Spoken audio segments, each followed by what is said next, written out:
पावन को जगरा महान, हे छिए पावन को जगरा महान।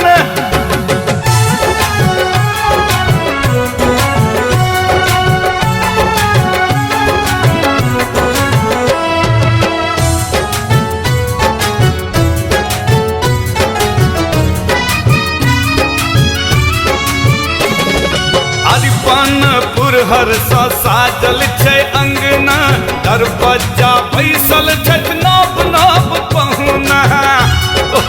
देखू ने अरिपनपुर हर सा साजल छै अंगना, दरबज्जा बैसल छथ नव नव पहुना। दरबज्जा बैसल छथ नव नव पहुना। मिठगर बतासा छै लड्डू संग काजा, मिठगर बतासा छै लड्डू संग काजा। दूध सुपारी अपन आए छिए पावन को जगरा महान, आए छिए पावन। अरे छोरा कनी हमरा दहिने रे खत्म क्या देबी की?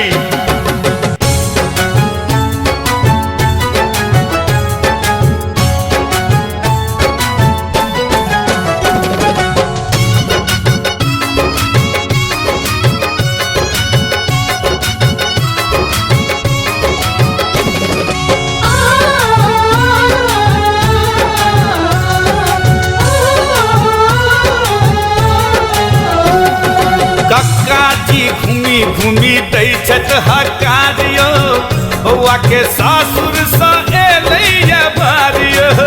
यो काकाजी कने आराम क्या करियो? आराम तोरा से का चलता है? काकाजी घूम घूम के दै छथ हकारियो, बौआ के सासुर सा एलैया बारियो। बौआ के सासुर सा एलैया बारियो।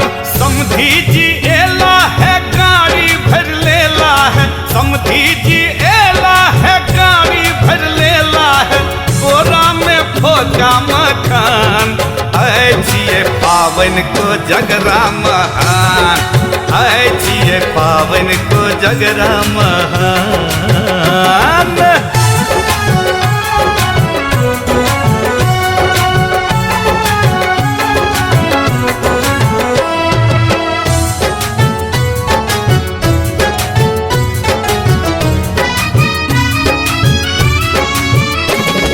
बर के चुमाबै छथ दादी आ पीसी, खेला अछि पसरल यौ कौड़ी पचीसी।